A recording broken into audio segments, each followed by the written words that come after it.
Success में आपको कोई भी शॉर्टकट नहीं चाहिए। मुझे गवर्नमेंट अगर मौका देती है तो मैं मैन्युफैक्चरिंग इकोसिस्टम को मजबूत करने के लिए काम करूँगा।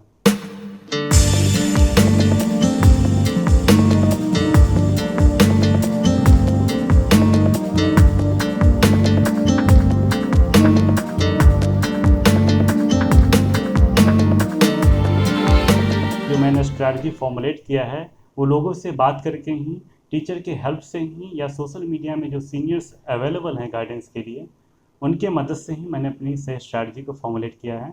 जिसमें चारों चीज़ें हैं, वैल्यूज़ है, सपोर्ट है, इन्वायरमेंट है, उसके साथ गाइडेंस भी है।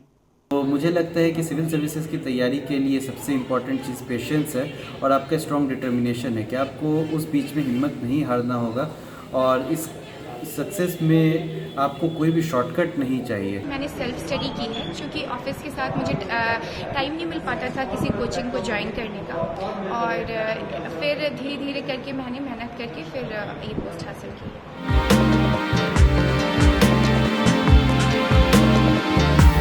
2009 में ये गोल बन गया था जब मैं सेकंड ईयर में था, बट उस समय चूँकि फाइनेंशियल बैकअप इतना नहीं था कि मैं इतना बड़ा डिसीजन ले सकता था, इसलिए मैंने कॉलेज की पढ़ाई पे फोकस किया।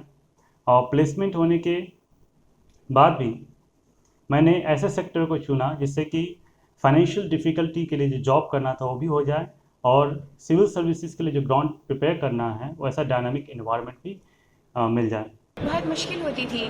हमारा जो जॉब है यहाँ पे वो इमरजेंसी सर्विस है, तो हमें कई बार हम लोगों को रात को 2-2 बजे भी जाना पड़ जाता है। कभी कुछ फॉल्ट आ जाती है या कहीं कुछ प्रॉब्लम आ जाती है, तो ऐसी कंडीशन में it was very difficult to handle everything.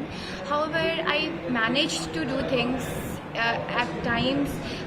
There were difficulties, like I didn't have much of time, but लेकिन मैंने फिर भी कंसिस्टेंसी मेंटेन रखी।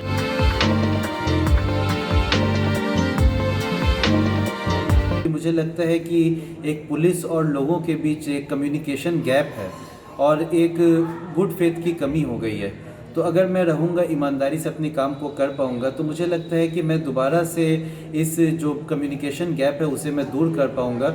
लॉ एंड ऑर्डर मेंटेन करने में मैं सपोर्ट कर पाऊँगा, अहम भूमिका निभा पाऊँगा। तो मेरी एक डिटर्मिनेशन है, स्ट्रॉन्ग डिटर्मिनेशन है अपने स्टेट को लेकर के, कि मुझे गवर्नमेंट अगर मौका देती है तो मैं मैन्युफैक्चरिंग इकोसिस्टम को मजबूत करने के लिए काम करूँगा। उसके लिए बहुत परसिवरेंस की ज़रूरत है, बहुत मेहनत करने की ज़रूरत है, जिसके लिए मैं तैयार हूँ।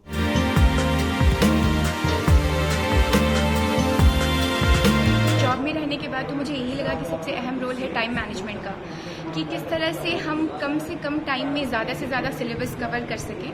तो सबसे पहले ये भी होता है कि हम पहले समझें कि सिलेबस है क्या एग्जैक्टली, हमें क्या क्या पढ़ना है, और उसको पहले मैंने अलग कर लिया। फिर उसको लेके कम से कम टाइम में किस तरह से मैं प्रॉपरली एक स्मार्ट स्टडी कर सकूं, ये बहुत अहम, इसने बहुत अहम रोल किया है मेरी कामयाबी में। ऐसा कुछ नहीं है कि जो IITians हैं वो बहुत तेज़ हैं और वो इस चीज़ को क्रैक कर सकते हैं, ऐसा नहीं।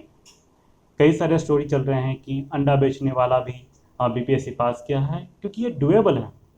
आपका जो भी बैकग्राउंड है, आपके सामने जो भी चैलेंजेस है, वो सब ठीक है, लेकिन आप अगर पढ़ने में कंसिस्टेंसी मेंटेन कर रहे हैं और आप जिस तरीके से पढ़ना चाहिए उस तरीके से पढ़ रहे हैं, तो आप भी PPSC या UPSC में टॉप कर सकते हैं। But still there is a chance of uncertainty, unpredictability, उसको भी एक्सेप्ट करना है।